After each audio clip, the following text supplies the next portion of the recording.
like to say good morning to all who are in the room with us here on Zoom, and hello on Facebook, and also to those who may be watching this at a later time. We welcome you all. We warmed you up with playing Aquarius, a song that I think almost all of us universally love. And then just another thing I'm going to ad-lib and add that I wasn't planning on mentioning. I happened to see this morning that 2 nights ago, the California Highway Patrol was getting calls about strange lights in the sky. No. And it was the conjunction of Venus and Jupiter. They're still close. We unfortunately have had overcast skies, so we haven't seen it here in New York. But what better way to illustrate that our eyes are naturally going up?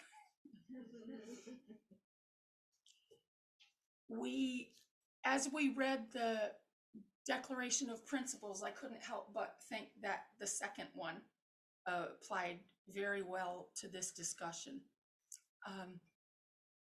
I write a column for the newsletter on astrology. Just a short personal introduction to myself. My husband and I both grew up on farms, and then in early adulthood, we bought our own farm, which we still have. And farm life gets you intimately acquainted with the connection to all things. The soil, nurturing the plant and the animals, and absorbing sunlight and starlight on a continual basis, and the respiration and all of that interconnectedness. It is very well known to you if you are on a farm. It pretty much is part of your life. And another thing is that our work days almost always ended long after nightfall. So in the warm weather, if you were putting the cows out to pasture for the evening, you were doing it under that beautiful canopy of the night sky. And I can vividly remember looking to the north many, many nights when I was a kid and thinking I was seeing the sky looked green. At that time, I decided it was my imagination. Later on, I realized, no, it really was green. That was the aurora borealis, as it habitually shows up in our skies here in the Northeast.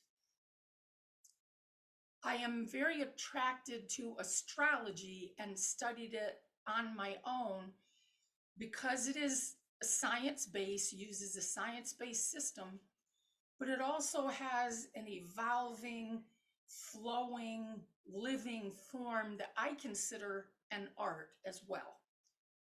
It basically gives us the best of both worlds. And as our service so far has let us made it quite obvious, we are looking for ways of exploring and expanding our connections beyond just the earth, sharing with everything that's on the earth, but then continuing out into other realms. And those of us who are listening and participating in this type of event are generally interested in these spiritual ideas. We will have various versions of what it means to us, our souls, angels, ascended masters, spirit guides, and even the Creator. Most of us are looking for a working model for that spiritual practice, something that can extend our imagination, but also make common sense to us, something that we can really use in our everyday life. And as we know, if you're trying to speak with someone who does not share your beliefs, you can't really prove what you believe. But we know that we live it, we create it, and no real proof is really necessary.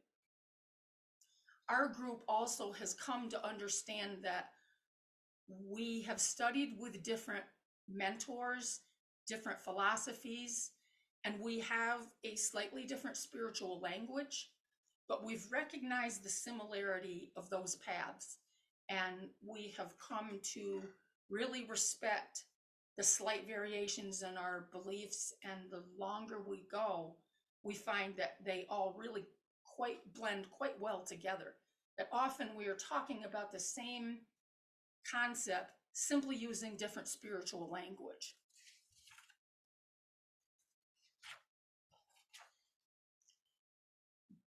But having said that, because we are reasoning beings, it is also helpful. We often seek a logical, a reasonable explanation for what some of our experiences are. Me personally, I go with, I think, imagination first and work with the magic of that. But something really hits home for me is when my brain, my thinking mind, starts to realize that something that might have started out seeming esoteric actually makes perfect sense. And for me, that's when something really hits home and stays with me. So applying all our various methods, one of the things we've been approaching quite a bit in our classes and our studies is, what are some of the pathways, the fundamental templates that allow for this communication from between different planes? And in the case today, we're going to be talking about the earth to the stars and on into the rest of the cosmos. So today we're going to discuss and examine astrology as one of those divination systems. It is a very long existing method. It has an interactive template within which to operate and use in your everyday life. It is dynamic and flowing and can be used to look at many different things. If you study different astrology systems, I would say don't get too overwhelmed because there are many. I'll just list a few here. There's solar-based. There's also lunar-based. Some systems put a great deal of emphasis on the zodiac sign that's on the horizon, the eastern horizon, at the moment you're born. That's called the rising sign. Some of the systems adjust for over millennia of, you've heard of the earth wobble, and that has changed some of the alignments a little bit to some of the zodiacal constellations with the calendar date. Some systems adjust for that, and that's helpful for pinpoint accuracy. Some systems stop at the planet Mars. They feel that they have all they need to know from there. Others go on and include planets once we've discovered them, then we try to work them into the system and how they may apply to us. And also go on to include some of the asteroids that are in the asteroid belt. Two main belts, one between Mars and Jupiter, just called the asteroid belt, and then one out beyond Neptune called the Kuiper belt. And then other systems actually will include trees. Some of the systems give more of the archetypal characteristics to the signs, to animals. It varies. So I would encourage you to take a quick look at some of the various systems for yourself. You're probably going to find you have a preference for one or the other. And I would say use this as your guiding mechanism. They each contain what are likely to be strengths that you came into this life that you will basically have at your disposal your entire lifetime. But you will also have some acknowledgement in all of the systems of shadow aspects, things that you're triggered by, things that make you uncomfortable, areas where your skills just aren't quite as good as they are in others. And I would encourage you to pick a system that allows you to, when we're talking the shadowy, the weaker areas, to honestly and responsibly look at what yours might be and then work with that. Does the system give you remedies, giving you solutions and help in overcoming some of these weak areas, and even in best case scenario, turning what was previously a weak area into something that actually can be used to your benefit, turning it into a strength. And I would encourage you to go with the system that you're most comfortable with, but be flexible, be willing to try some and others. The one thing that they all have in common with is the template that they use. Astrology is essentially a pie chart. That's one of the simplest charts we're all used to.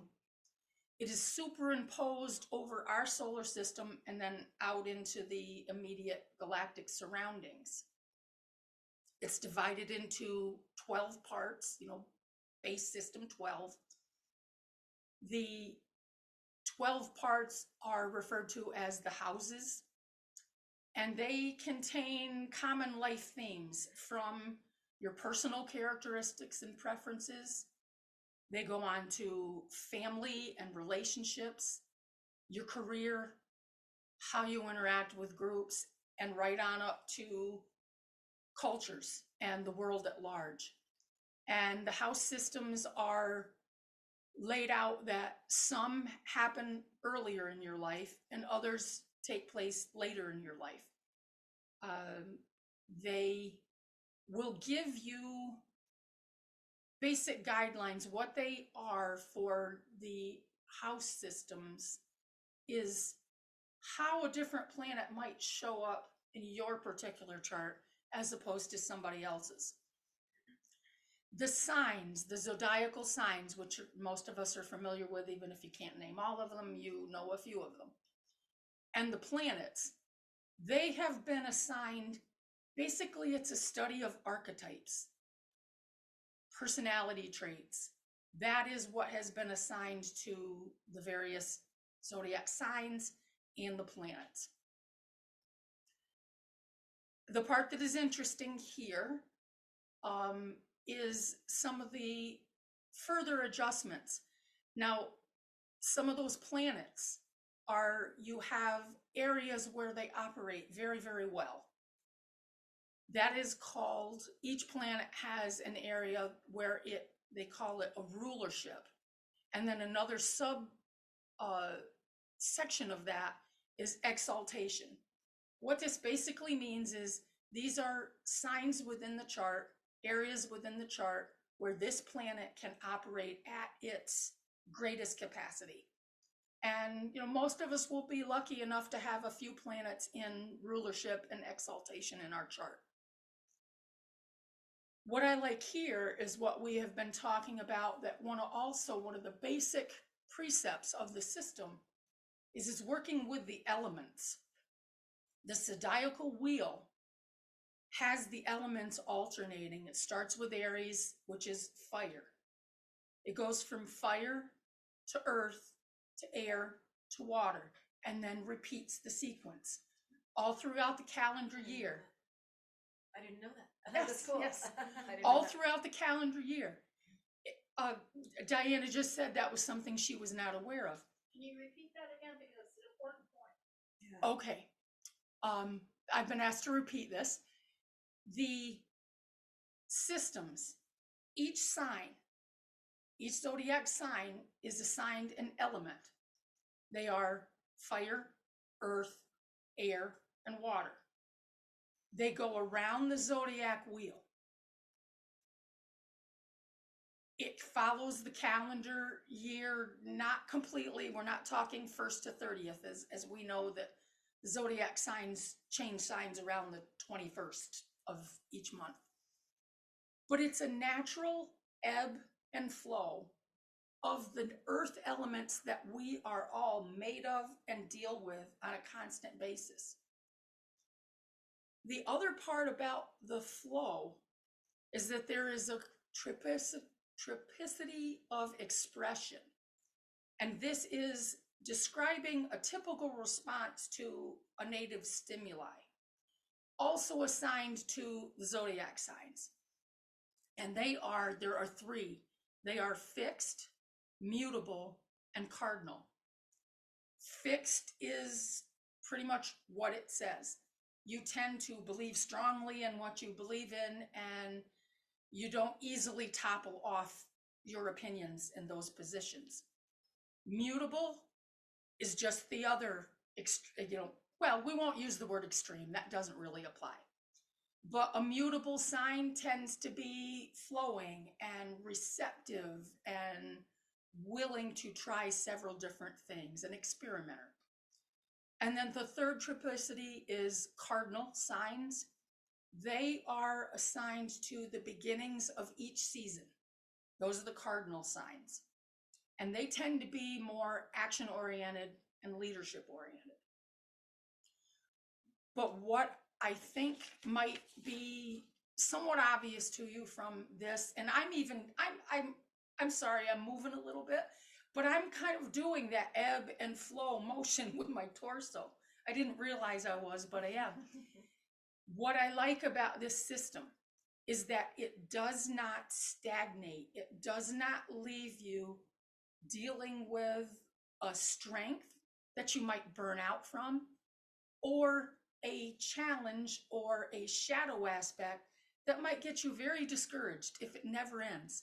The system is designed, think of it as on a divine feminine flow. It moves from one thing to another in a relatively predictable pattern.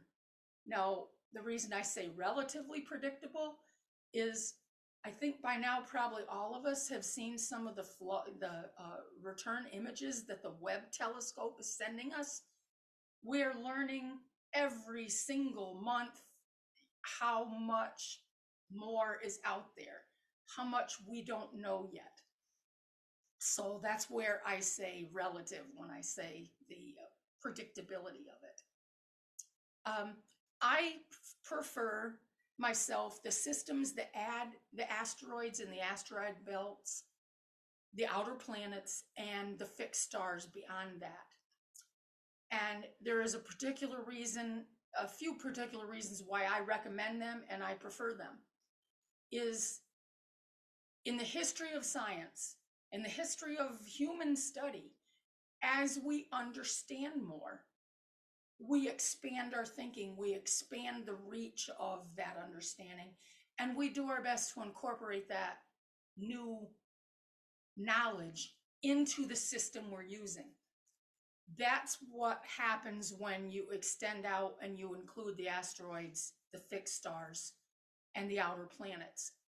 They are also assigned characteristics that tend to be human archetypes, but it is a much more well-rounded picture, and it includes many, many more feminine deities.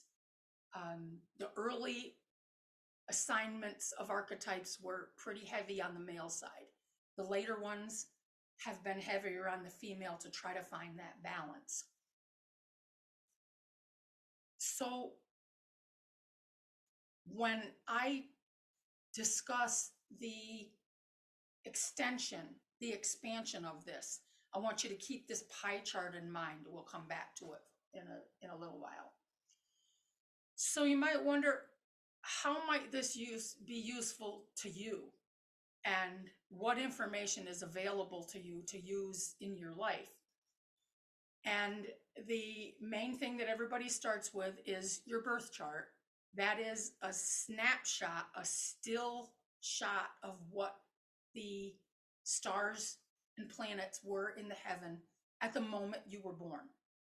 It incorporates the place you were born because, of course, the view of the sky in the southern hemisphere is going to be entirely different than the view of the sky in the northern hemisphere. So that's why the place where you were born is an intricate thing to need to work into the birth chart. It is basically a guidebook to you, and it will also help you with some of the clues of things you were hoping to work with in this life. strengths you came in with, and maybe some challenges and some weaknesses that you were hoping to shore up that part of your soul. The various astrology readings, and there are many, the birth chart is just the beginning. Those will help you.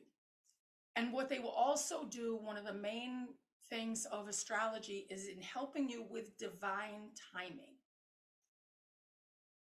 Now, it'll have to be stated right here that anything, we are creator beings. Anything is possible at any time. That is true.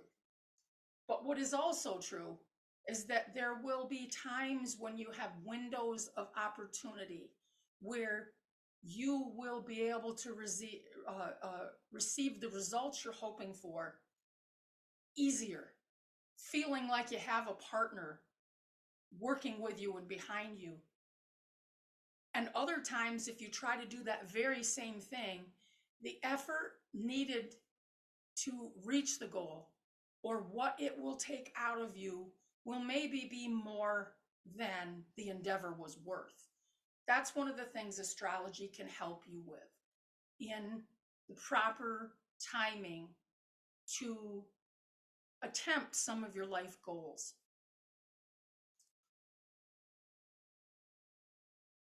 The same is true of your talents and your skills. Some of them will come out at different times in your life, and you may not consciously be aware of them. That is also where your birth chart and also what is called a progressed chart will help you with that. The progressed chart is, the birth chart is where the planets were at the moment you were born. The progressed chart is, okay, it's followed them all the years of your life, and this is where they are for you now. There is some valuable information in that.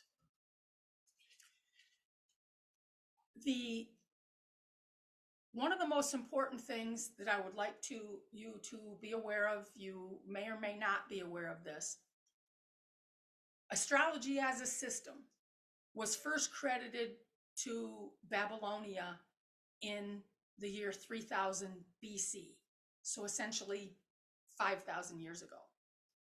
But many of us know that the indigenous cultures of the world openly discuss their communications with the star family.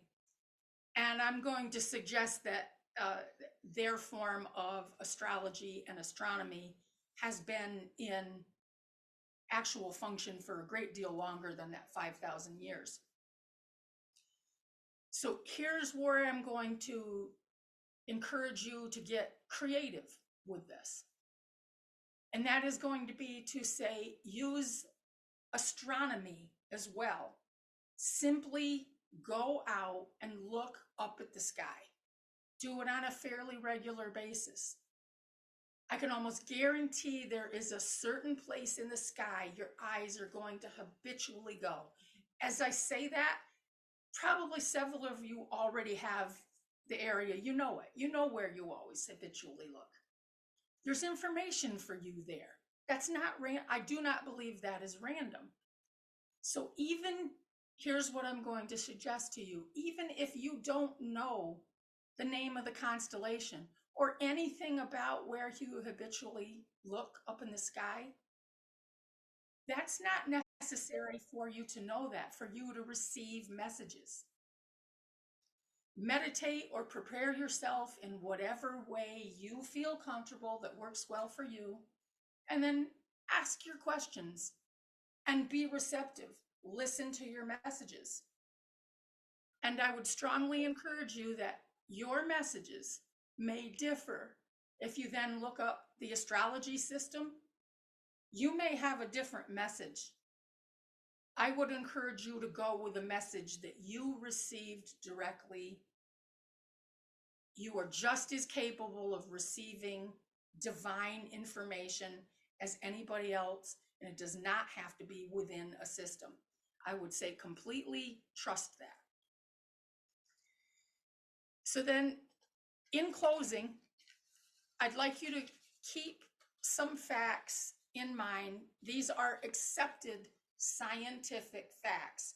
Now we're back to the tangible but they may not be commonly known to many of you.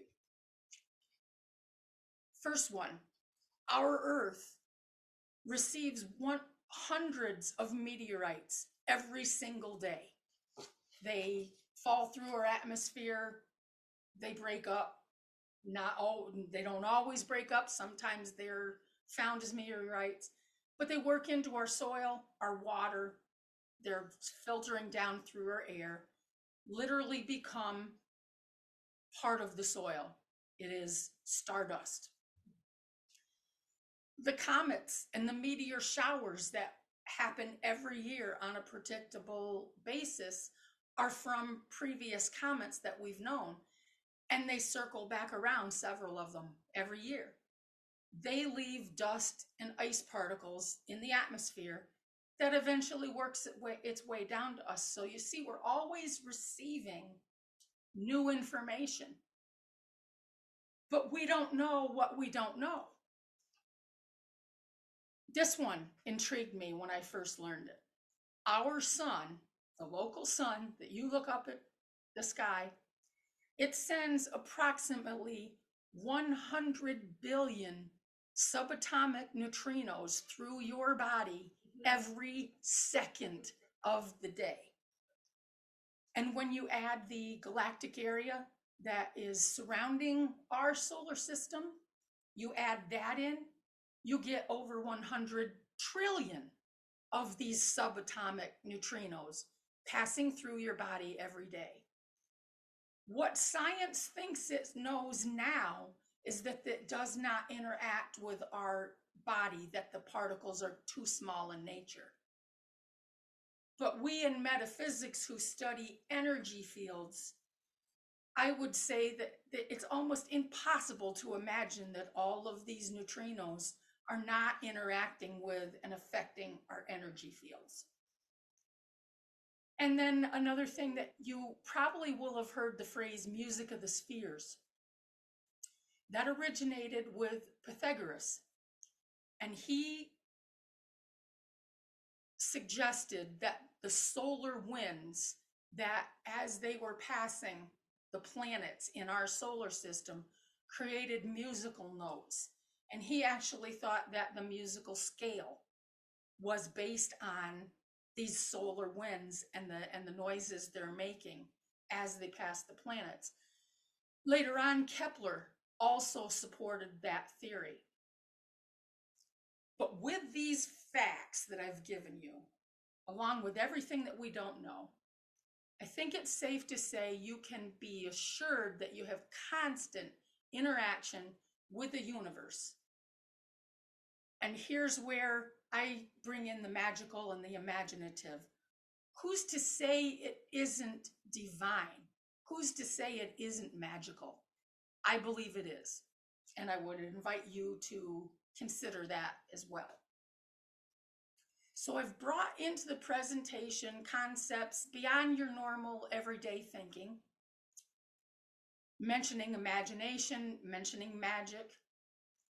And I would say in conclusion that if you're not sure how much of what I've brought up that you can believe or that you can make use of, this was guided information for me years ago. I've found it very, very useful.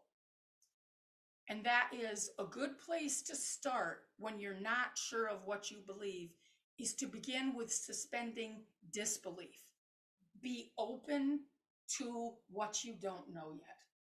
That would be my invitation to you. And most of us love to look at the stars. Doug and I hosted a group of ISD people last summer. We went out into the middle of our biggest meadow, and the effect on the group was electrifying. The energy just shot through the air, and there was maybe about 20 of us there, and there was probably 5 or 6 different conversations going on, and this went on for an hour and a half. It was magical. So I invite you to explore this, do some studying, find a system that works well for you, and above and beyond all, believe in love and believe in the magical approach. Thank you.